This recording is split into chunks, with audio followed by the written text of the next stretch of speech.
fuato, kai whakanoa loto o mana wahoko. Ko e tala noa mo e o momo, ki he ane a fi mo e anga e nofo. Aho e au nofo, kai au fuato, kai whakanoa loto o mana wahoko.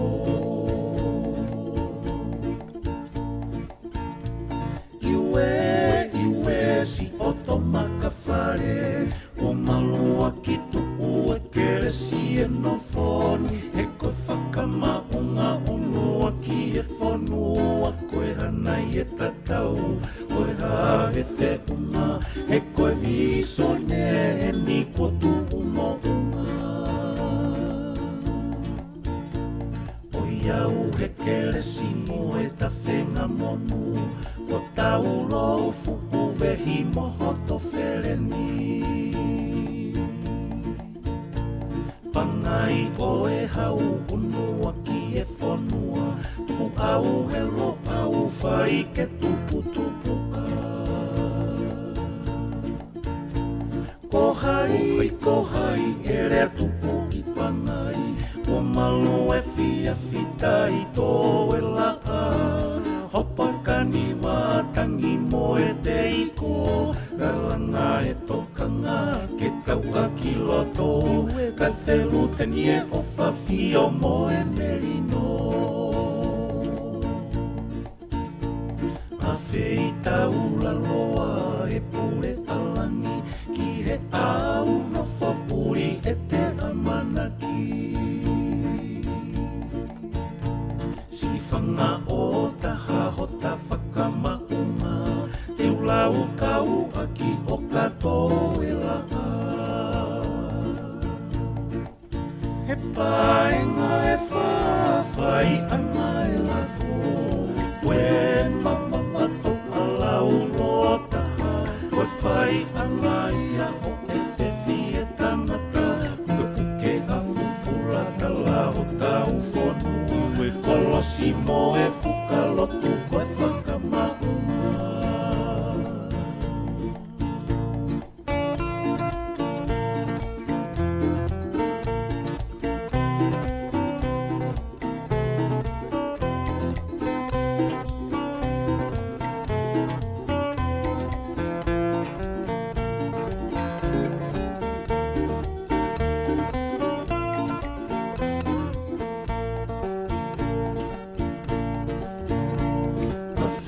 Taula loa e pure alangi, ki he au no whopuri e te amanaki.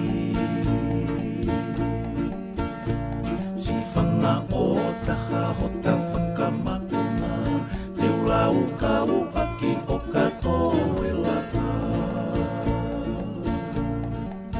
E paenga e whawhai anga e lafo, tue mamamato lau loa taha, koe whai anga ia o te fie tangata, ue puke a fufura ta lau kau whonua, kolosi mo e whukalotu koe whakamaunga. E tau tau e whei, e tau kakapanga, ki e whaloko, lama lama he wawa, o tuku holoa ki tuku koe tangata, koe a i pefi, moto o e tasiro e talia e so e talia e sola, talia a e masiva, o hota kolosi a ki e ihuanga. E tau tau e whei, ki e tau kakapanga, ki e hoe loko, lama lama he wawa, o tu holoa ki koe tangata, koe a i pefi, moto o e tasiro e talia e so, talia e sola, talia a e masiva, o hota kolosi a ki e ihuanga.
Welcome to the Voice of South Pacific, a Pacific Islanders broadcast from Seattle, Washington. Today is the last Monday of the fourth month of the year, April 28, 2025.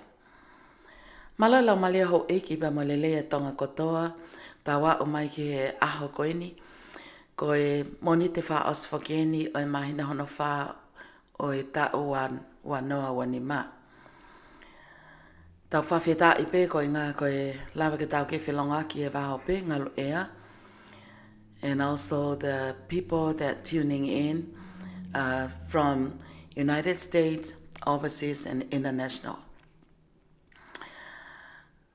Before we continue on, we always have a leading us, with a word of prayer. And I would like to start with the hymn, Monu e ka koa monu. It's like we thanks God that we have Almighty God. And then after the first verse, we'll ask Reverend Cecilia Kiholeva Puloka to lead us with the opening prayer. Also, the title of our program today is about PFAS chemicals. So in about 1 minute, we will be starting. What a friend we have in Jesus.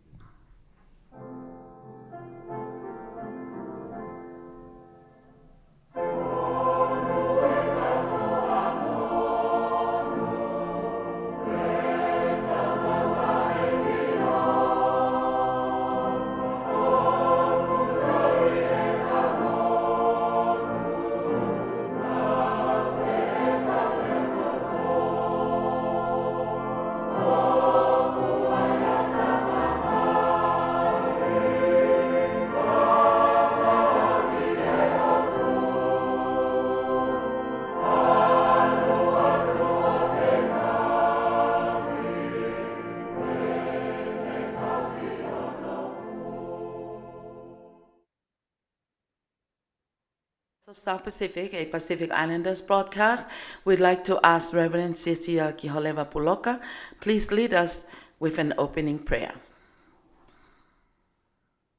Let us pray. Dear Almighty God, our loving Father, we come to you with joy and gratefulness this morning that you had waking us up for this new day. God, we thank you so very much for the many blessings of life that you had bestowed upon all of us and our families, our communities. God, we are so grateful.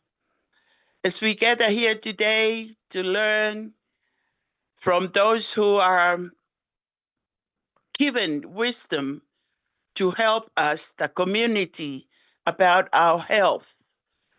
Lord, please bless them mightily with your power. Give them strength, joy, and peace. Thank you, God, that they are sharing their wisdom with us so that we know how to live healthily. Thank you so very much. I pray for this system, for Fatima and all the workers here at this site. Thank you for the opportunity, God, to reach out to each and everyone who is listening to help all of us build up our life here on earth, on our journey to eternity. Lord, please come. Join us today. We invite you to be the chairperson. Holy Spirit, thank you for your presence among us. In your mighty name, Jesus the Christ, we pray. Amen. Hi, Sylvia.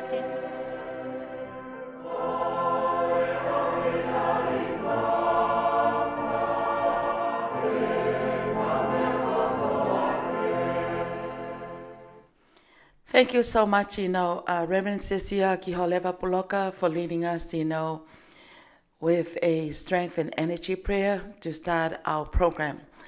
Our program today, we want to give a big thanks, to Seattle and King County Public Health for always sponsored and be able to share this very most relevant information to our Pacific Islanders community, especially dealing with chemicals. And we would like to welcome Dr. Shirley Tan and everyone that are with us today as we're talking about the chemicals. And thank you, Dr. Pakieli, for joining us too. Also, Pastor Paulina Vikuvu from the islands of Fiji, Jilalin as the best. Thank you from the communication department, the consultant environmental health services. Thank you all, and especially the doctor, thank you for taking your time. Brenda Collect is also one of the navigator for the King County Public Health. Thank you all, and I'm sure that some of them are going to join us too. Pastor Aseli from the islands of Fiji too. Thank you all. If I don't get to see your name, but I'm glad that I can. You all joined us, today. I'd like to take this moment here to welcome the doctor that will be discussing about the chemical, as we have the chemical interview, Dr. Shirley Tan. Please tell us what's your job and what do you do this work, and why are chemicals a problem? Hello, thanks so much for having us today. We're happy to be here. I am the senior toxicologist for Seattle King County Public Health. My name's Shirley Tan, and I mostly spend my time trying to reduce the exposure of our residents in King County to different chemicals. And I do that through a lot of different approaches. One is to look at upstream policy and try and reduce the use of those chemicals in the products we use or the processes we conduct in the first place. And then I work a lot with different communities to come up with strategies on how best to reduce exposures through actions or through policies. And then I do a lot of work on conducting some research with partners and community-based research, raising awareness, and helping people so they can advocate for themselves to protect themselves.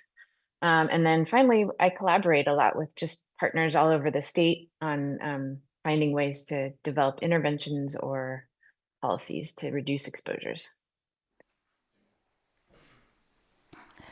Okay.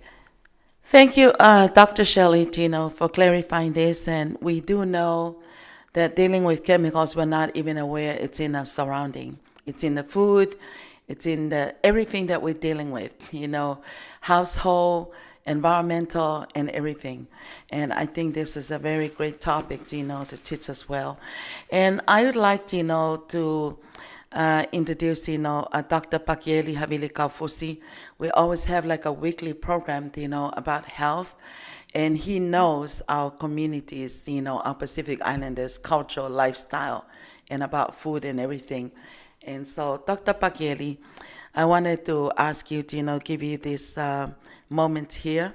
Anything that you wanted to share with the doctor or ask any question about related to the chemicals. Before Dr. Pakieli, I'm also originally from the islands of Tonga. Tonga is a neighborhood of Fiji and Samoa. We're all spread it out, in the Pacific Ocean. Ko kainga Tonga, ko ka venga mau inga ini o whekau aki mo I kemikare. O tau whihanga ngai pe tau tolu mo ia, ka koe ke tau ilo e tau tolu. Ai whakatu tā maki ngai mea o tau whe au hipea mo ia, o tau kawai pa mo I kemikare. Ka mo wahe wahe atu. Please, everybody, share this to all the listeners and all your friends on social media. Go ahead, Dr. Pakieli. Malo Lele, and thank you, Fatima, for organizing this very important and very critical meeting this morning. Thanks for the pastor for the very good spirit that starting us this morning, let me, Fatima, say that introduce my name. My name is Dr. Bakeria Virikaufusi. I am actually working for the University of Hawaii Medical School, and I've been doing research more than 20 years, but all different aspects of life. But sometimes people call me Bucky, and I'm delighted to be part of today's panels as of our Pacific Island community. Um, and thank you, Dr. Shelley. I think I met you last time. Welcome to the meeting this morning. As you know, that my community had we have a very deep cultural ties to the land and the sea, as well as the food that sustains us. And I'm grateful for this opportunity to have you here regarding the issues that touches the very heart of our health and our future, especially the presence of toxic chemicals in our food, drinking water, and the environment. And as a community, we are so concerned not only about the science, but also the fairness, protection, and partnership needed to ensure that all families within our community can live safely and thrive here. So I'm looking forward to listening, learning, and working together for the betterment of our people and Malo Alpito. So I just let the rest ask questions, and I can follow up with some questions. Thank you. Thank you, Dr. Pakeli. So since we're all in here, when you're ready to ask a question, I can see you, Dino. Just raise your hand. But in the meantime, I'll go with those that I can see their name in here. Pastor Paulina Vuikovu, I can see you. Do you have a question related to the PFAS and also chemicals? Paulina, please introduce yourself. Unmute your, please, when you're ready to talk, you can also unmute. Can you hear me? Yes, Sylvia? we can hear you. Okay, mbulo binaka malolele kalkalaba. I would just like to ask, listening to about chemicals. Well, Dr. Tan and even my brother from Tonga, we are. I've heard you saying about the chemicals that, some of the chemicals that, do bring sickness to especially in the food we eat. Yeah? And I believe one of the things that's very alarming nowadays is the chemicals that people use, for like cosmetics and all. And we know that people do, suffer from cancer and all those. And I also believe food that we eat, when it's contaminated, it will also, come to that extent. How bad can it be, when we eat or when we use stuff that's been, with all these chemicals that could kill the people. Yeah, thanks for your question. I think it's complicated to answer that question. I think part of what we all experience when we're exposed to chemicals, because we're exposed to chemicals all day through different, like you said, through different foods that we eat, whether we're eating fish that we caught locally or fish that came from somewhere, or foods that were packaged in packaging that has chemicals, or foods that are made that have additives that are chemicals themselves. So I think what probably the most important thing to understand is that we all have some ability to reduce our exposures from what we eat. And when you think about when you think about all the foods we all eat or ingest every day, or the chemicals we put on our bodies and cosmetics. It's you have to think about it in a risk sort of equation. And I think most people think, oh, this one thing is going to cause me to have sickness. But when you step back and look at the big picture, we all have a risk associated with a lot of things, like our genetic background, how we live our lives, the choices we make on a daily basis. And the more we make choices that help reduce our exposures, the more likely we reduce our risk. So it's a big picture. The risk number is a big picture way to think about things. And I guess one way to imagine this is to think about like pretend you have a cup that's full, or you have a cup, and every time you do something that adds to your risk of getting sick, you add something to that cup. So as soon as that cup becomes full, you get sick. But the more you can reduce how quickly you add things to that cup, the better off you are, because you're not approaching the risk so quickly.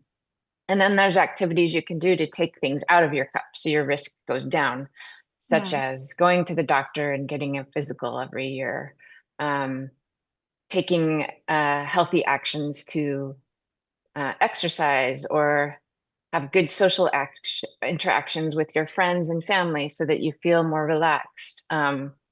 Just taking good care of yourself. And then choosing, learning about, there's a lot we can talk about on how you can make choices for foods or items that are lower in chemicals so that you're reducing your exposure at the same time. So I hope that made sense. Yeah, it does make sense. I think it boils down again the choices that we make. That's very important. Yeah. Thank you so much. Thank you for answering. Was that answer your question, Paulina? Yeah. Yeah. Okay. Well, hop on to the next one. We have a few people in here. The next one will be Brenda Kalex. Is a King County Health Navigator. Brenda Kalex, are you ready?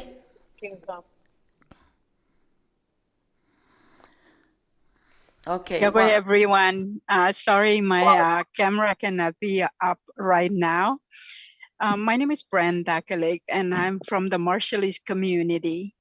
So I think the question that I'm interested in is, what is the county doing to protect our health from harmful chemicals?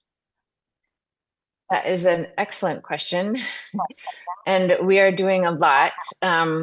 We work at almost all levels, I would say. So we have a lot of my colleagues are on this interview right now also in the background, and we all are working with different communities. So for example, some of my colleagues work on lead poisoning in children, and they work with pediatricians and parents and families to try to help them understand how to reduce their exposures to lead. And when kids do get poisoned, how to bring those numbers down and remove that exposure. We have colleagues working with communities in King County that do a lot of fishing to try and find ways to reduce exposure to fish that are more likely to have a lot of chemicals in them, and find sites to fish that are usually have fish that are swimming in cleaner waters. And then we do a lot of policy work. So we work with partners at the state to try to push for better policies that remove chemicals or ban products in our state that have really hazardous chemicals, and look for safer options and require that safer options be sold in our state. We do a lot of advocacy sort of at the national level to try to push the federal government as much as we can to regulate chemicals in ways that are more protective. what else do? We do some research with partners at at local universities to try and find better ways to detect chemicals in products and to find interventions that will work for communities. We work with communities to develop some of those interventions so that those ideas will work best in the communities that are most impacted. And we have also a really good connection with other departments within King County. So we work very closely. For example, we have working groups with all different departments in King County on certain chemicals like PFAS, for example, or contaminants that we're really concerned about, so that our work is coordinated and we're aware of each other's work. So for example, we work with the wastewater treatment division to understand what PFAS are going down the drain and how that could be impacting our environment. Or we work with our solid waste division to understand how we reduce what people are throwing away, which then can impact our environment as well. So those are a few examples of things we're doing. I'm happy to answer any more questions about what the county's doing if you have more specific questions. And then I can see my colleague Geraldine is putting all kinds of links in the chat that are hopefully helpful to you. Thank you so much. Okay, thank you. I'm glad that all the questions are coming out. They feel like that was answered, accordingly.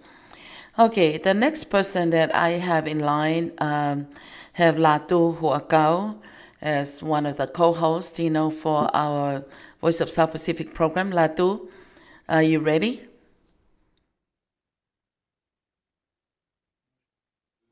Latu Huakau? We can... Maybe while waiting, Fatima, maybe let me ask a questions. Yes. Go Before ahead, Dr. Latu gets in connected. Shelly, then thank you so much for answering all those amazing questions. As you know that a lot of our Pacific Island people, they usually go for foods and drinks and all items like that that are cheap with good prices. And we usually don't know good sources of things that are safe, especially contaminated with pesticides, as well as heavy metals. Is there any recommended places in Seattle or wherever that is going to be a good source for those kind of food with reasonable price, but very little contamination with these with toxic chemicals? That's a really good question and a really hard one to answer. I think I know that there are resources out there, such as the Environmental Working Group. It's a national nonprofit, has something that they've called the Dirty Dozen list. Oops, can you guys hear me? Yeah, we still hear you. Okay, one of my headphones just seems to have died. They produce a list called the Dirty Dozen list, which is a list of fruits and vegetables that if you're going to spend some money to purchase organic, those are the ones that have the highest concentrations of pesticides. So they recommend that those are the ones you should focus on if you're going to, if you want to spend some money to buy the things that are the most highly, likely to be covered in pesticides. So for example, it's known that berries are often some of the most sprayed fruits because they are so sweet and delicious and pests love them. So they are more likely to be sprayed. So that is one where I know they recommend if you're going to spend your money to buy a fruit, that you try to get those organic. I think for other food items, it's really difficult. We do know that organic foods do, like when we've looked at studies where they look at the blood of people that consume more organic foods than non-organic foods, their blood has fewer chemicals in it. So I think trying to do your best to find those items that you can afford that are organic is a good first step. Sometimes I wait and I don't buy certain things until I see that they're on sale. And other things I just know I'm going to have to spend more for, or try to, sometimes you can find local sources. Like we're lucky to live in an area where there happen to be local farms. So if you can find a farm, sometimes they have opportunities to join a farm as a, they call them community supported agriculture. And you can join those farms and get a bag of vegetables every week or every 2 weeks or on a schedule. And often that can be a lot cheaper. It's often a cheaper way to get organic foods than going to some of the big stores that we know are more expensive. The other thing I would recommend is just trying to diversify your diet, like not eat the same items every day and reduce your consumption of processed foods, which I know we talked about last time, Dr. Bekele. Yeah, thank you, Shelly, for answering that question. Just to follow up, most of our communities they like to shop in Costco because it's usually come in big quantities as well as the prices are reasonable. So we always fooled by the word organic in Costco. So you you recommend that we go to Costco and buy those organic food over there, and also when they say organic, it is really organic, real organic, or just a word that is really selling price for that. Yeah, that's a good question as well.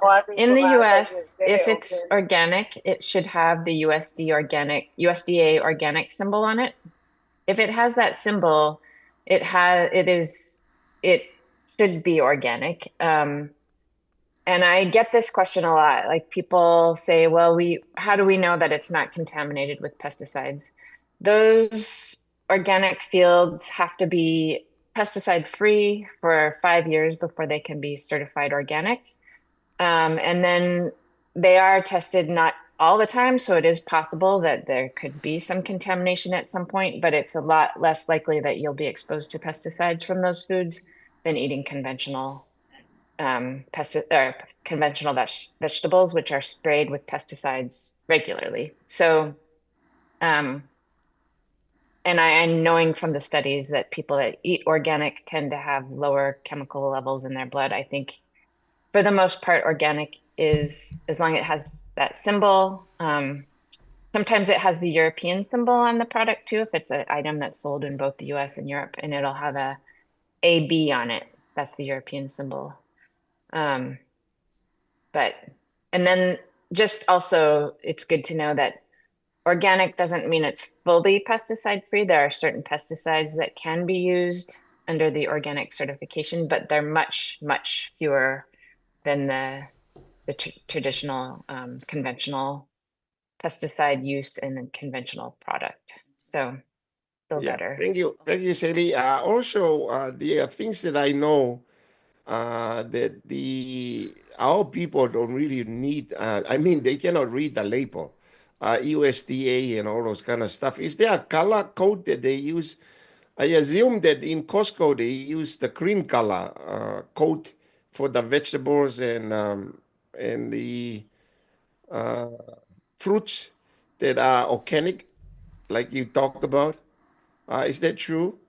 Um, I don't know in Costco how they label some organic products, but let me try to if you see this symbol, let me put it in the chat. If you see that symbol on a product, do you see it? Can you see in the chat? Then you know that that is certified organic by our USDA. Yeah. And you can see that in like the corner usually on a product. Wonderful. That's what I Yeah, look for. Fatima will put up that sign. I noticed that in Costco, the fruits and vegetables that are organic, they usually have that green label. That's a really good one. Maybe Fatima will share with the banners today and even the people. But this, thank you. Yeah. Even if it is not purely organic, like you say, but it's very low in the pesticides and all contaminated chemicals. So, but anyway, thank you. I'll pass to Fatima and the rest of the stuff. Thank you. Yeah, sure. And if something says organic, but it doesn't have this symbol that I put in the chat, then I would be suspicious. Like then Right. it might just be labeled organic. If it has that certification, then you know it's officially been tested and it's much less likely to be contaminated with pesticides. Yeah. Okay. Thank you, both doctors, Dr. Shirley, and that's your field. Thank you, Dr. Bakeli, for bringing up, some alert notice that so we can be aware of. Also, like after maybe you ask your question, after you share, always say something like in your native language, because all we have the Tongan, Fijian, Samoan, Marshallese, and Micronesia. They are all in here representing, and please share that, because this is a very, very relevant topic, to your community abroad. And that's why we get different representatives, so you can share this great information all the time. Okay, the next person I saw was that, is that Lydia? Lydia? Are you still in here? Lydia Taungono. Okay. Now we're gonna continue on, with Seini Puloka. Seini Puloka is also like working with the people, different minorities, for many years with the city of Seattle. Seini, go ahead. Hi, panel. Hi, doctors. Can you hear me? Yep. Can hear you.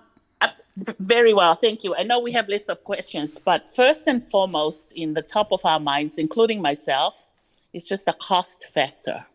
It's just too bad that what's best for our bodies is sometimes costs a whole lot more than just the regular stuff you get off the shelf. So, Exactly.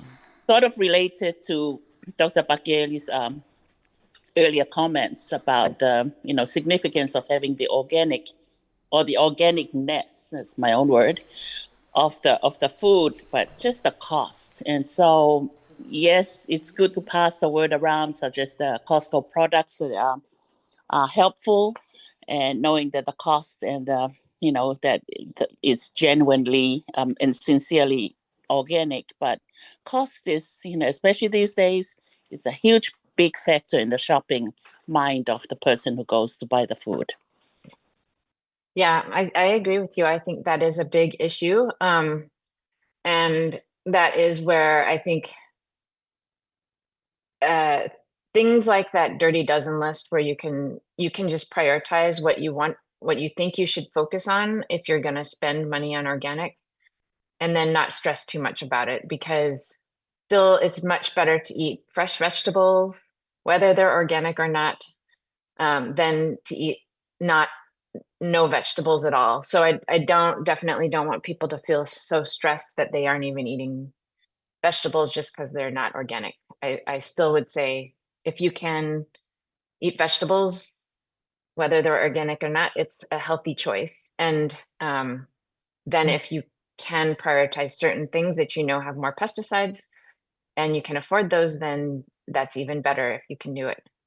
Another piece of advice I give, not so much on the organic produce, but on other items like cosmetics or clothing or like cookware. There are ways to think about how you purchase items so that you maybe you want to buy a new pan, and it's expensive to buy like a nice cast iron pan rather than a nonstick coated pan that might have PFAS in it. But if you buy that nice cast iron pan, you should have that pan for the rest of your life, and you'll never have to buy another pan. So if you're able to buy that nice pan and not have to buy another pan, that's something to consider and think about. Just the other example I often give is a lot of people put a lot of products on their bodies, and maybe kind of reassess what products you're using and think about whether you can reduce that. Like years ago, I decided I really only need one lotion for my face and one for my body. And that significantly reduced the amount of money I'm spending on lotions and things. So, and then you can, and then you can maybe spend a little more and get a nicer organic product if you want, because you're only buying one instead of several. So I think there are ways to sort of think about how do you reduce what you're buying and what you're using, which also has environmental impacts that are also benefits for the environment and ultimately all of us. But it takes time and it's hard. I understand that. And I think it's just a step at a time. And I think having more conversations like this are helpful. It took me many years to sort of change my habits and learn how to reduce my exposures. And so I think just learning tips from people really helped me along my own journey. Yeah, thank you, Sherry, for answering Saini's Puloka's question. I just want to add on to that. Just to remind everyone that even if it is not organic, I usually bring my fruits and vegetables home and soak for 15 minutes at least. So to help, if there are any chemicals still sticking on the outside of the fruits and vegetables, then might help cleaning up the contamination. So that's what I normally do. Even if it is organic or not organic, I just it's like a normal practice that I do at home, and I'm so concerned of what my kids are eating. So every fruits and vegetables I bring home, I soak them, and then store them in the refrigerator for my kids. The other thing also that Shelley highlighted that is really important for us Pacific Islanders. I know how much we love the processed food. Sally is trying to say that even with the non-organic food, fresh food, fruits and vegetables, is still way better in comparison to consuming the processed food. We are suffering a lot because of taking too much processed food and fast food. So it's better to try and get away from those stuff. Uh, Please let your communities know that the fresh fruits and vegetables, even if it is organic and not organic, is still way better than the processed food, for especially for the kids. As you can see, Sally is also talking about using lotion. The best lotion for us Pacific Islanders is to take care of our diet and our skin and beauty become natural. So we don't need to use lotion. So we are blessed to be beautiful in nature. So we have to watch our diet. The more vegetables, the more fruits we eat, the better we look. So thank you. Great point. That's my comments on that one. Somebody asked in the It's over. chat, Dr. Pakili, if you soak your fruits and vegetables just in water when you soak them.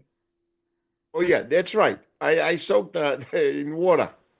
Uh, yeah, and actually some people, maybe Shelly can help with this one here. Some people they recommend for the fruits to add a little bit of baking soda, but I'm just concerned about that idea because it might change the taste of the fruit. But for my case, I use water, not no baking soda. But I know that some people recommend using a little bit of baking soda in your water before soaking your fruits and vegetables. But Sherry will add on that one. Thank you.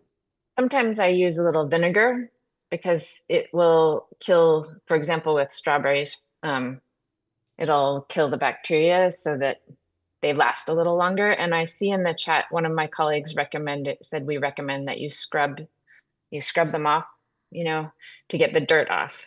She's with our Dirt Alert program. And it's important to get any sort of contamination from the soil, especially if you're a home gardener and those tend to have more dirt on them when you bring them in. Just make sure you sort of scrub them as well to get that dirt off so you're not eating any contaminants that were in the soil. Okay. And Thank I'm also you. seeing somebody says they put coconut oil in their, I guess, in the water. No, the comments is saying that for us Pacific Islanders, we normally use coconut oil on our skin instead of Oh, got it. lotion. But I strongly recommend it. Yes, that's a great idea. If we have coconut oil, it's still the best lotion for us Pacific Islanders. No chemicals. It's just fresh from the coconut. Yeah. Great Okay, idea. thank you so much. It looks like we have the islands of Fiji take over today. Also, say something, a little short sentence, in Fiji, and please, share our program because it's very, very useful to share this great information. Pastor Aseri, I saw that you here. I know you were here right from the very beginning. Do you have a question to ask, Pastor Aseri? I'm giving you this time. The clock. Hey, just heard that they were saying that discussions such as this, a forum like this, would be beneficial in informed our community about the overwhelming exposure of our people into the chemicals. So, just a question to you, Doctor, whether do you, as a department or the state has something in place to help in an ongoing program that will enable a forum such as this to inform our community on a regular basis? We have certain programs that are working with different communities that have like a greater exposure to contaminants for one reason or another. So like I mentioned, our lead program that works with families that have children who've been poisoned by lead. And we have like our Fun to Catch Toxic to Eat program, which works with local fishers. And we work with 4 different communities to get information out to their communities that fish about safer choices for fishing, fish species, fish consumption, and fishing sites, ways to cook the fish so it's safer. And then we do a lot of things like this interview. I know this is the second one we've done with you guys, and we're happy to keep doing more. We love this kind of interaction. It's great to have back and forth discussion. And then I don't know how many of you are aware of our Public Health Insider newsletter. It's a blog basically that we put out, I think maybe 2 or 3 notifications articles every week that our communications department puts together. And they're often about other things like vaccinations or disease outbreaks or all kinds of public health topics, but we do have contaminants in there on a regular basis. So you can sign up for that and get on our listserv if you're interested in getting those newsletters when they come out. Yeah, and we're happy to talk about doing these kinds of interviews, or we are happy to come to events if you're having events and we can speak at those. So Thank you, Doc. Appreciate it. yeah. Okay, I have, thank you, Pastor Aseri. I'm gonna switch over to the islands of Samoa. Lupe Talamoni. She's one of the community navigator representing the Samoan community. Lupe? Hi, talofa everyone. Thank you, Ms. Sylvia. I apologize for the delay, just came out from court. Thank you so much for the topic today. I just posted up a questions that came up from our clients that we're walking together and wanted to know, since she's a dialysis patient, and then since those tubes that they're reusing it, Is it all part of the chemicals of the PFAS that we're supposed to be alerted of? Also for the oxygen tanks that they're using and inhalers. Please, can you clarify it and give out some feedbacks on that, please? Yeah, like so you're worried about the tubing and whether chemicals are coming out when you use them. And I think this has been a topic of discussion ever since I joined this field of work. And I know throughout time there have been certain chemicals in this plastic tubing that have been taken out and banned. So there is a lot of focus on this particular topic. So I think it's an excellent question. Right now, I would say I wouldn't worry about them. I think they're serving a very important purpose, and there is a large community of scientists focused on this issue and trying to understand what safer alternatives can be in the future put in these tubes. Right now, I would say they are safe, and we have removed, I think, some of the most toxic chemicals already from them. There's a specific phthalate that used to be in these tubes that I know has been banned. So I wouldn't feel too concerned about them. If you need to use them and you're using them, I would use them and not worry about it. And know that there are people consistently revisiting this issue, and through time, new information may be known. And at that time, if there is something that comes to light, then I think there's a lot of people looking at that issue. And right now, I would say, to my knowledge, they are safe. And maybe Dr. Pakieli knows about that as well, since he's in the medical field and he's seeing patients more. Appreciate it, Ms. Shirley. Thank you so much. Okay, before we go on to Leader Tangunu, I'm going to ask Brenda Collect.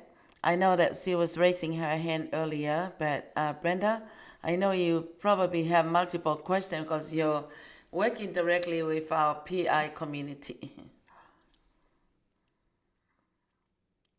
Oh, I'm so sorry if I raised my hand. I didn't mean to. I didn't know that I raised my hand, but I had my question earlier. So it's good. All this information, I am so learning a lot right now. I always just wash my vegetable and that, but I never soak them. But my daughter's is really bad. She never washed anything. And we just had an argument about that last week because she just don't wash anything.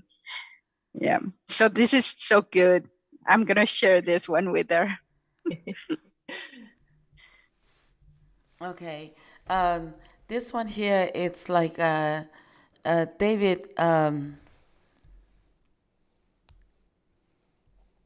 David Brown. He just texted and said, what about the cologne? The cologne, like talking about perfume when it's sprayed, is that chemical? Or when is, because they sell it at the store for you to put it, so it smells good. But how are you going to put it on, or it's not good to put it on at all? What can you suggest, or what is the best recommendation from you? Yeah, we get so many questions about scented products, whether it's perfumes or cologne or room scents. Yeah, freshener. And I think this is a big one. When you think about how you're exposed to chemicals, the majority, they either get in your body through eating them, inhaling them, or putting them on your skin. And eating and inhaling are the quickest routes to get into your body. So most of us, probably majority of chemicals that you would find in our blood are most of them are probably from eating and inhaling. And so when it comes to scents, there's many chemicals used, not just the chemical that makes the nice smell, but also the chemicals that make that smell last for a long time. So when you put perfume on your skin or cologne on your skin, they use chemicals to make that last for a long time on your skin so that it continues to smell throughout the whole day. And those chemicals we know are called phthalates, and they are not the most they're not the best chemicals. They can be harmful there's many forms of them. So certain ones can be quite harmful. They've been linked to male development problems, reproductive problems, some female reproductive development issues.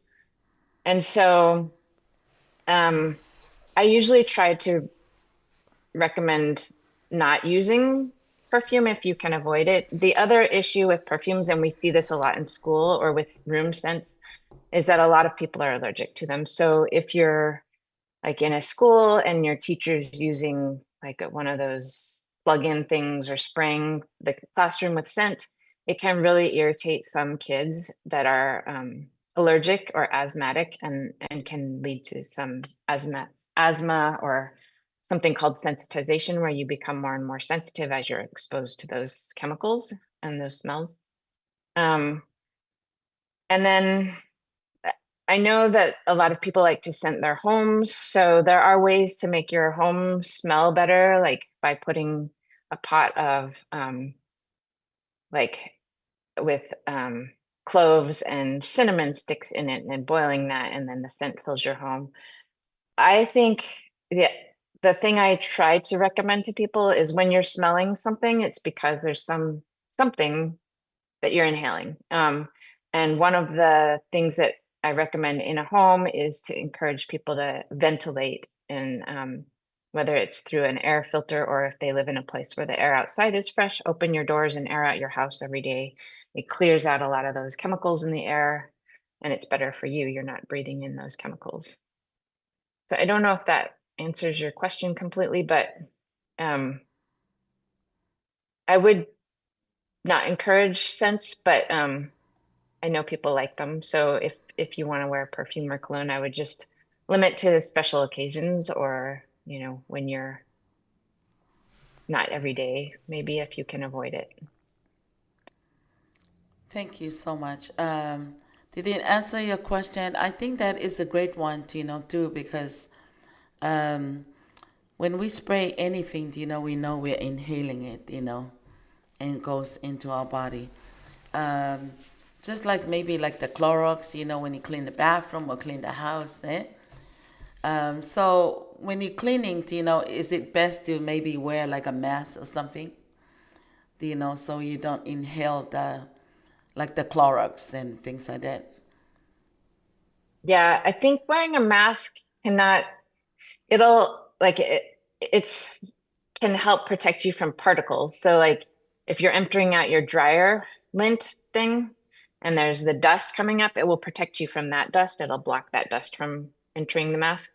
For things that are volatile, like the Clorox scent or some of the chemicals that are in those scented products, those can go through the mask. So in those cases, like if you're using Clorox or bleach to clean, first of all, maybe use an alternative that's safer, and you can look when you're looking for disinfectants for the Safer Choice logo on products, and if you can buy those are safer. If you're going to use bleach, though, try to use it in a well-ventilated place, like open the window while you're using it, and never mix it with other products, because that can be really dangerous as well, because then you're creating multiple volatile chemicals coming together, and that can be extremely dangerous.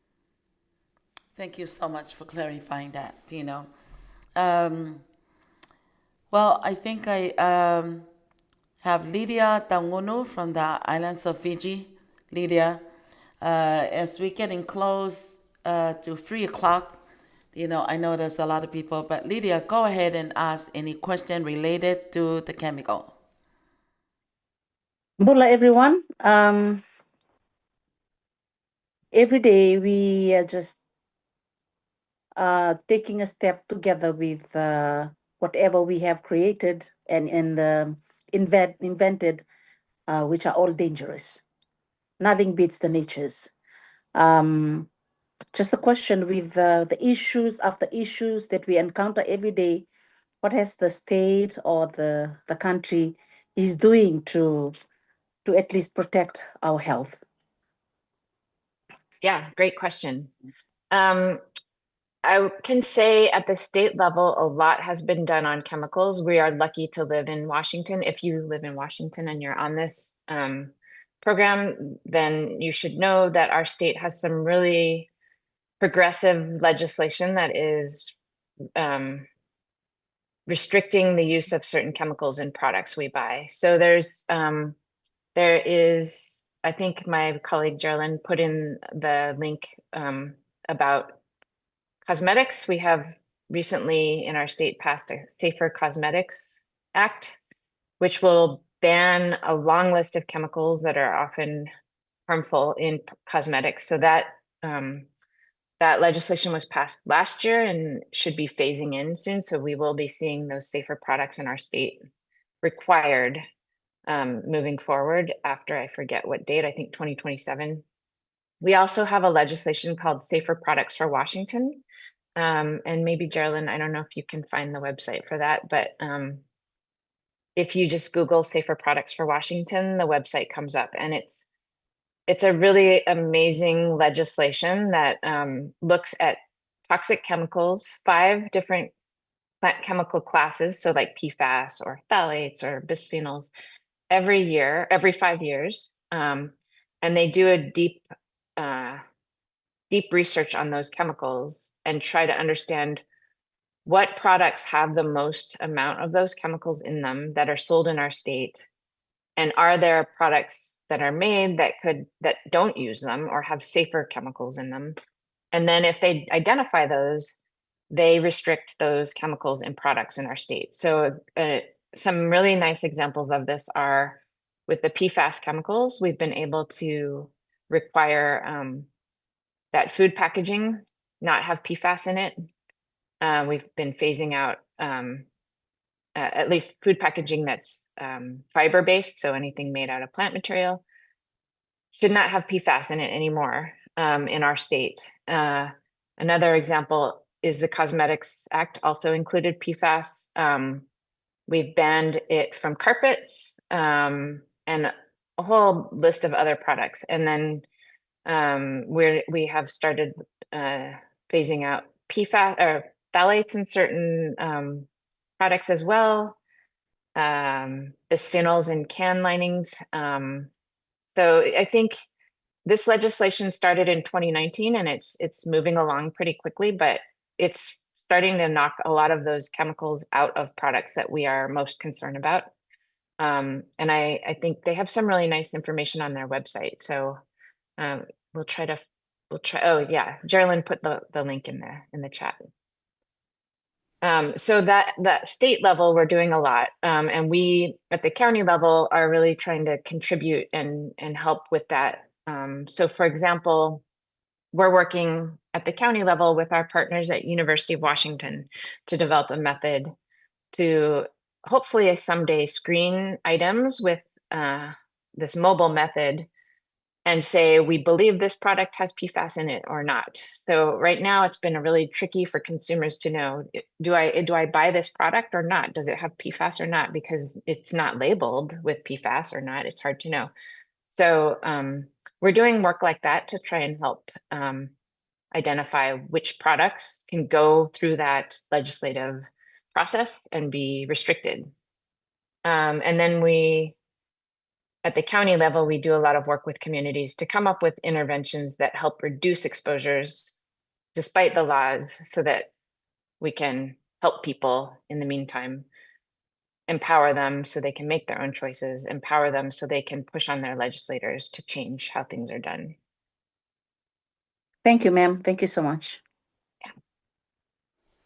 Okay, thank you so much. It looked like that we're approaching our time here. We got 3 more minutes before 3. And I just have my own question. How about like the water bottle?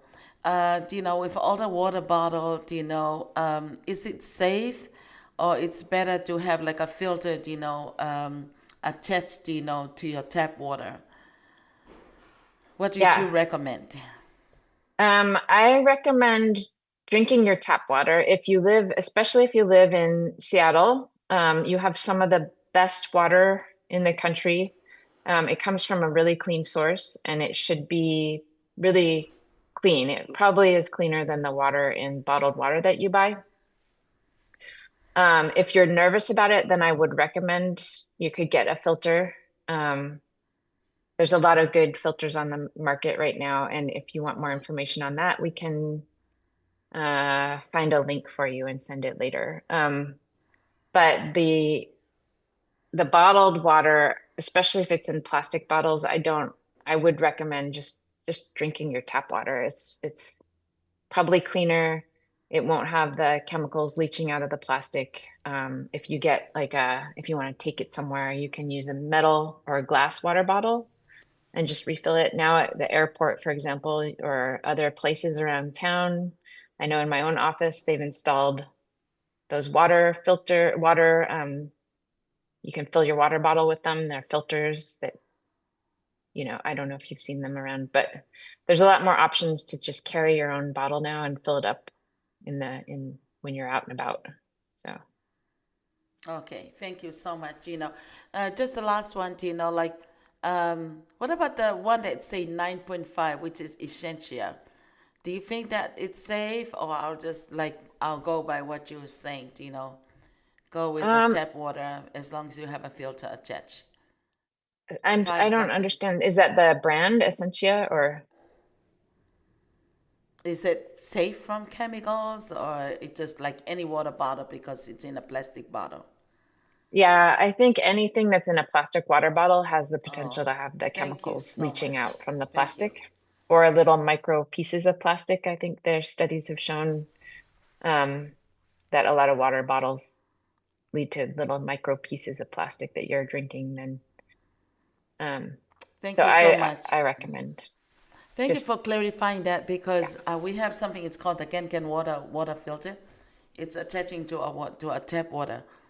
It's I think Japanese company. But anyway, every time I drink the essential water or any water bottle, I can feel the difference, And when I drink the other bottle of water, it makes me sleep, The other bottle of water, it's even though you have the water, but it's not the same, Yeah. It may be because of the chemicals. Yeah.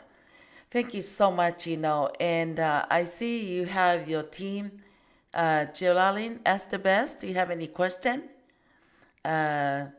Limanes, Amy Schumann, we'll be happy to have you add on anything, but we comprehend a lot of great information. Hi, Amy. Do you have anything to add on or any question about the chemicals? I don't. I just really appreciate the opportunity to spread this information, and thank you, Dr. Chan, for taking the time and providing such great information. No problem. We love doing this. So anytime you want to do it, or if you have another topic of interest, Amy's program they're experts on lead. If you have any interest in lead, maybe you've already met with her, but yeah. Oh, I just saw this one here. It just came up, it's like from James Williams. James Williams, is asking, what about like the barbecue food, because you have the flame and everything that comes up, and you barbecue those chicken or whatever, any food. Is it exposed to chemicals?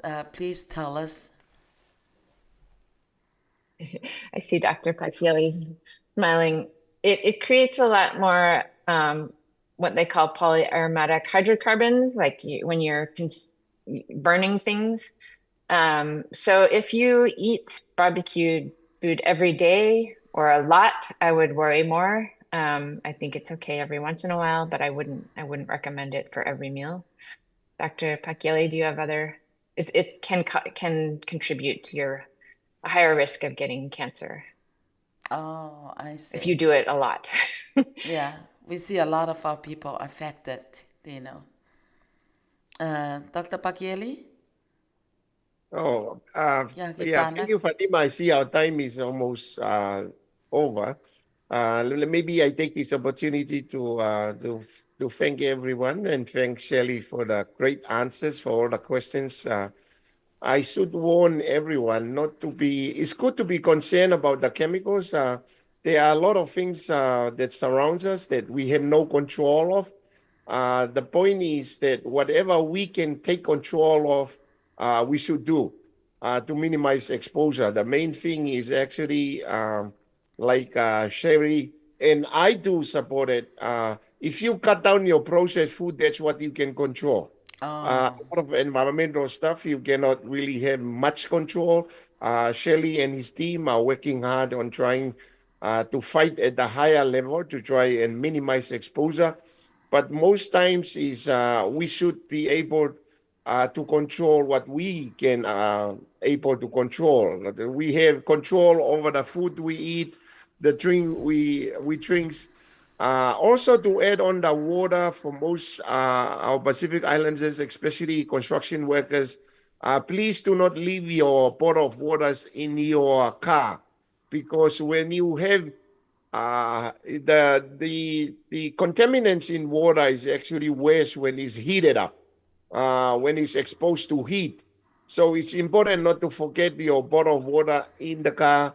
And if you forget it in the car for so long, I think it's better to throw it away. Don't drink those water, because very likely is very high contaminants because it's been heated up in your car. So that's one thing about. But the most important things that Sally, I would ask for my community. I will speak in my own language, conveying all your messages later this week. If we can have our program this week, I'll speak about this topic and what have you discussed with us in our own language. But thank you all. Thank you, Fatima, for organizing these very important and critical meetings with all the communities. Thank you all for coming.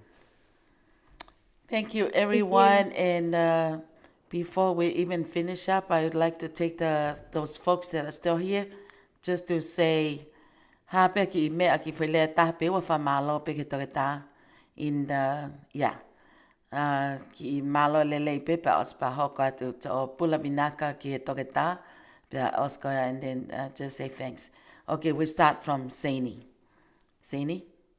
Thank you very much, Doctor, for the information, and also always great to hear and see Dr. Pakieri. Malo. Okay, Lydia? Lydia? Are you... Lydia, can you hear me? Okay, Paulina? Hi, Paulina. Okay, they are on a meet session, yeah? Lupe, Talamoni? Ki wha malo mai pe, just say thanks to the doctor. I appreciate you, Doctor. I really appreciate it. I always listen up to the very wise words and that wisdom that you share to carry on our PI people to live long and stay healthy and continue to live in a healthy lifestyle. And thank you, Ms. Shirley, for continuing seeking and support our groups. And I really appreciate for the hard work you all do. Thank you, Faftai. Malo. Paulina, are you still there? Okay. Well, last and foremost, we're deeply grateful. This is such a great opportunity. It's educating, our community as well as the individual like myself too. I'm learning a lot, not knowing that I'm dealing with chemicals in my house, my foods, everywhere, surrounding in the cars. And sorry, Dr. for taking your time. But just one last thing. I saw somebody, but I forgot, to mention it, and they're no longer here. Opening the window while you're driving, but because you're on the street, that's where other cars and the smoke and everything. Is it safe to have that? Or put down your window while you're driving? Or it's not safe? And that, but otherwise, thank you, and we're deeply grateful.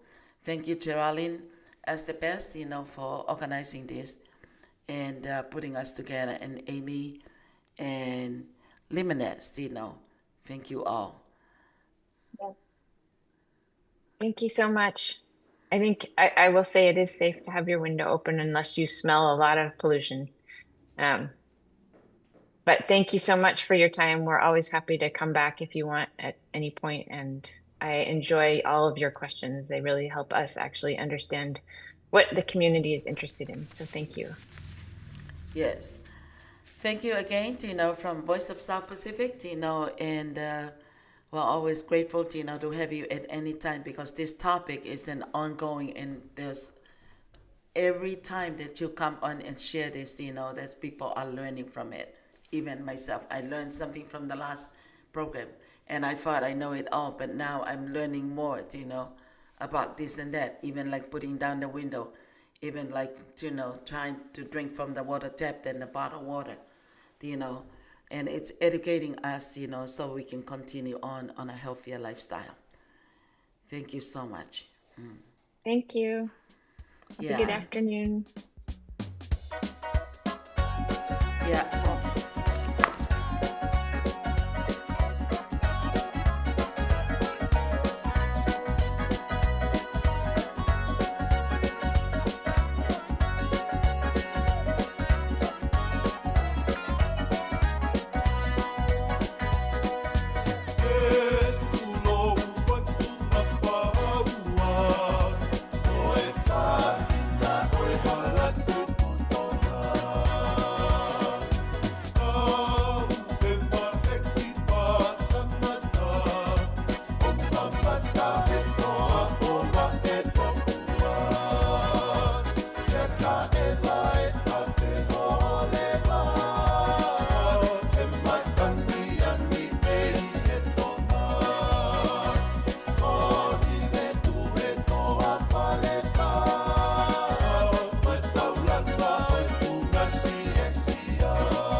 take a photo with you.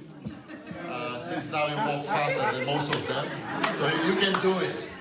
Kata ku whaama rapona pa me ke whawhi na kui kai mua na uta, kana e na mana na o ima ke whahoko mai, pia moi whanau, pia whakaata pe, ka ku whi mau he whaho, ka more kai ko hawhi matamua ka whakaata pe tanak pātere, o e ki mo te pui tāmua, ka pa wā whakaamu ke ai ha tā pa me whiwhine po ona aho, ko e tai mi e, ki mua pe tok whakata e wau o e keke.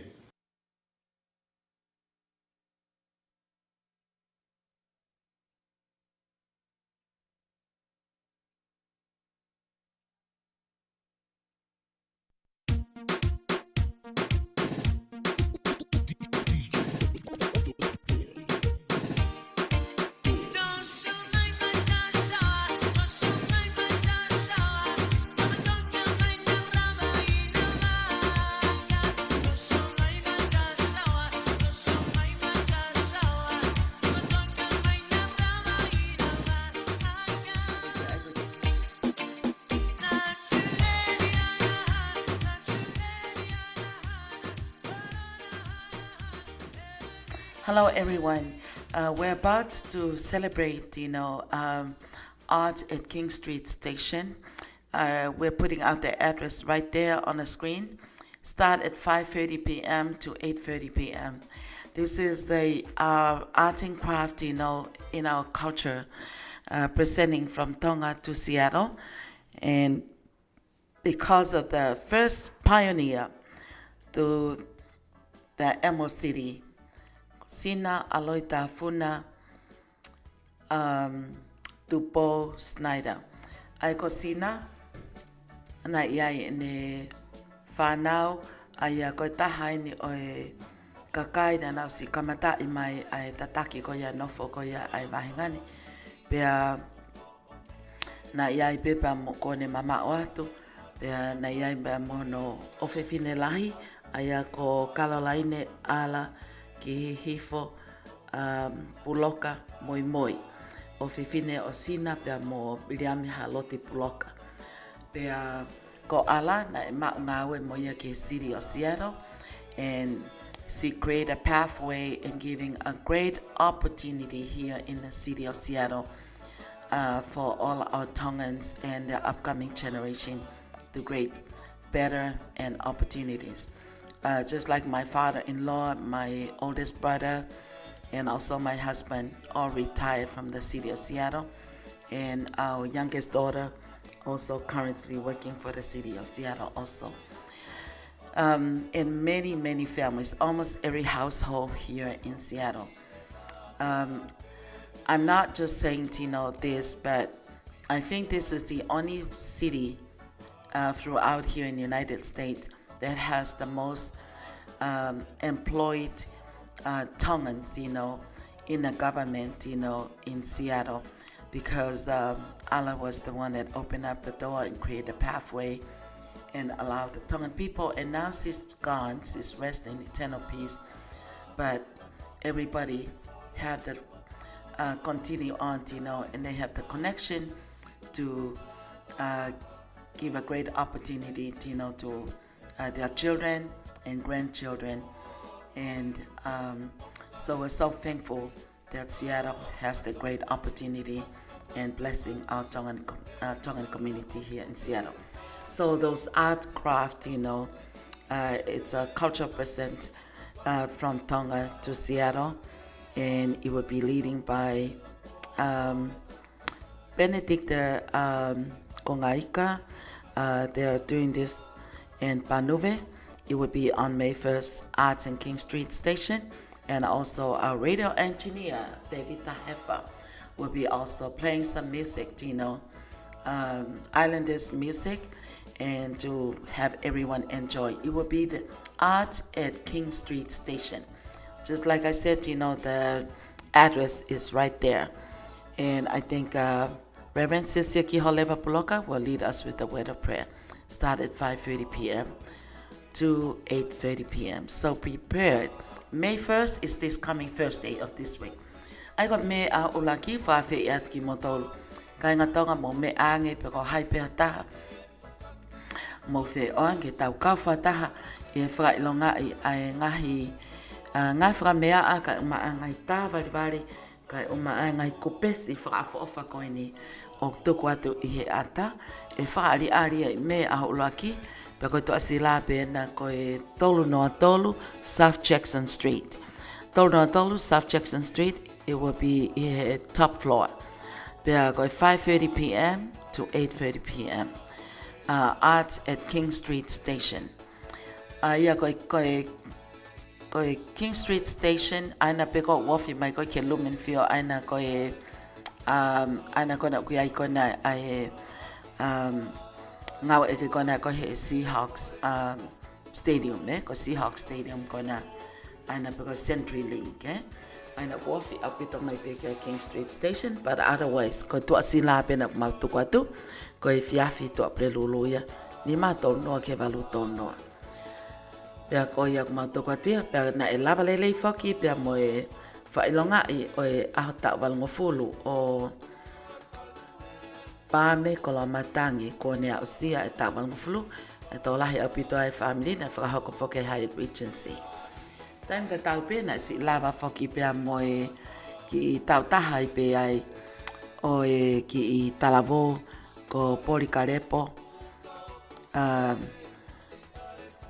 tau aia na e lava pe he foi ahata tau pe na e whakahoko pe ia i he St. Timothy Hall Sias Katolika ko ia aina i San Mateo na e whakafo ofa o pito te tolahi o pito pe whaki ai pea mo e ongo kai ngala paha kai pe whaki me family tau pe whaki tamai aia ko tori pea makori aia pea pe he whaki whae ko soana fia e ki tau whailonga e o ki i tau taha ahona ki i foha ko Polikarepo tau. Pea lava lelei whatau osi ai ongo events ko ni i he aho tōna ki ai koe aho ao no ia.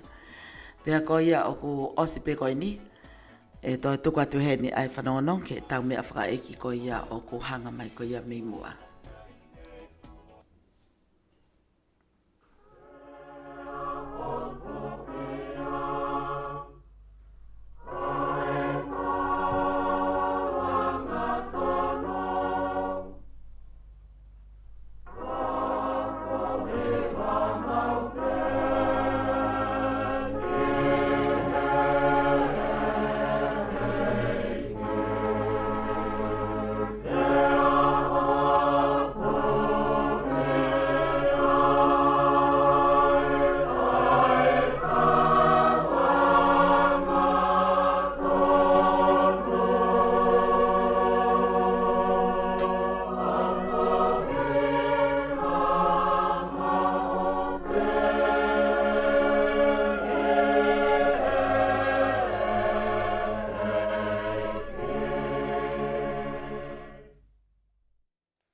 Koe mea whaeki e ni o Hillcrest Mausia Safi koe ni amanaki ke whahoko ia e whai lotu e whahoko pe ia i he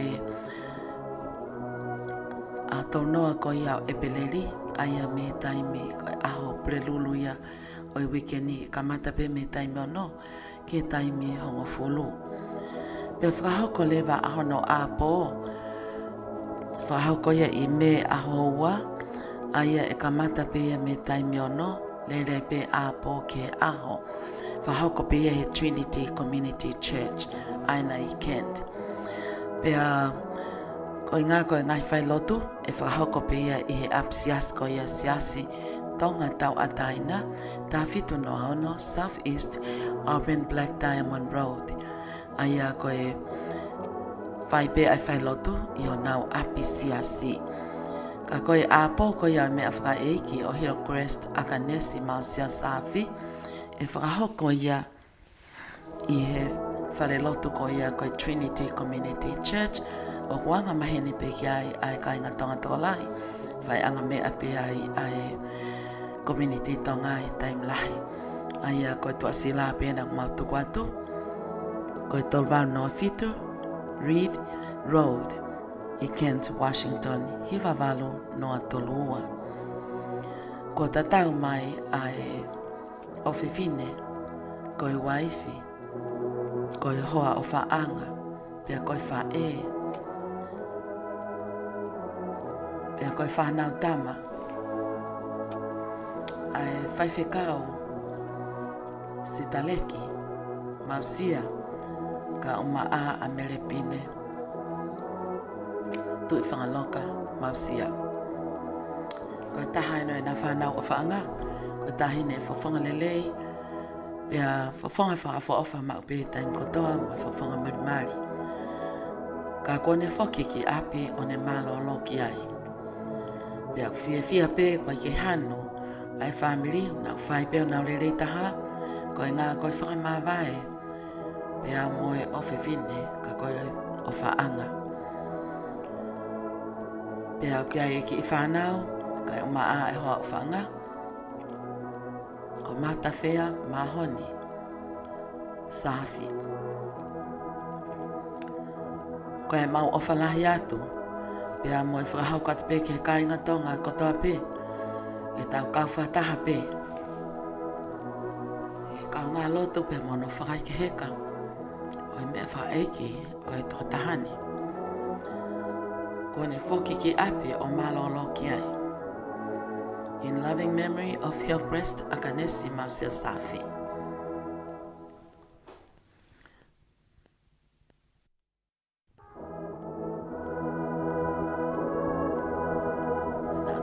Kini ato ane nai, ko i whai lotu e whakahau ko bea i ho nau apsiasi ko ia siasi tonga tau ataina. I he nau whare lotu aina pe tuku te toa sila i he ata. Ta whitu no ano South East Auburn Black Diamond Road. I he aho whalai te, a ia ko i aho wā ia. E whakahau ko ai ai a po. I aho wa ko whalai te ia ka mata pe me taimi ono e fiafi o lere ai pe ki he taha watu a po hoko atu ai pe ai a po ke aho ke mao haki taimi pe a moe pe ki a pe a i e pongpongi tōna ki pe ko e wha osi pe ia ki e whaitoka o whaia ona whaikeka Mountain View Cemetery aia ko no tau ke te ia, tēnā kau whataha pe o kune tali mai. Wasla a mawai tangi, mausia tau, pia pe te waki foki, pa moe whawhi ao, kai uma a e whamawai, pia moe te koua koini, ko Crest Akanesi mausia safi. Pia koe polokala mai na umautuku atu. E tu si te wiki kahau, o whai ai pe ai pa moe whai longa ai, o ki mōpuna. Kei fo o ahona mea kotoa, ane tu hau pe o whai wheloa ki pe ane toi whoki pe ki ape o malolo ki ai. Ko ki mōpuna, ko stareki, wholau ko ki mōpuna ia, o mausia ka kala wholau, ka uma a whoki, a whai whekau i lai se wholau. Whahau ko ia i he aho tu site, pe te mautoki atu pe aho no whai ki anga amoia.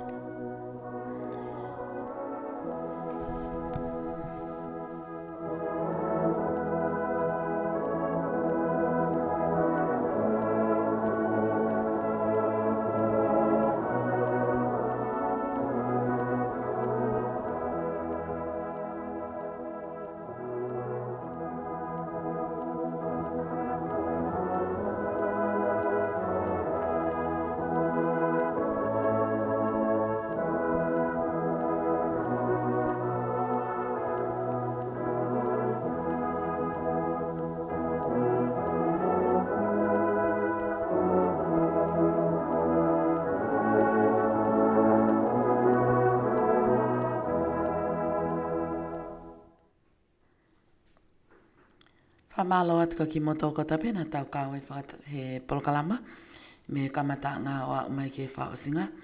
Ko i ngā hi Vahe tu pe na e o mai pe me he tokoni ko ia Seattle King County Public Health. Whikau aki mga ta whaako ia lahia e kemikare. Ke tau to matu ak to kangange pe. Ke ua tēne ue sia ki tau tolu. Pea mawha malo atu. Ie kau whatama ki mautolu. Nai whai ha to whatongia kwa ki hoa mo tau. Whai pea maurere taha. Ka malo api tohu mo mea mai. Until then, we'll continue on to, with the next program and we'll announce it to you then. Thank you from Whirimoto Whao Sylvia Fatima Taimi Aho from Voice of South Pacific, Pacific Islanders Broadcast, Seattle, Washington. And also our radio engineer, the best, Devita Una Hefa. Thank you, everyone.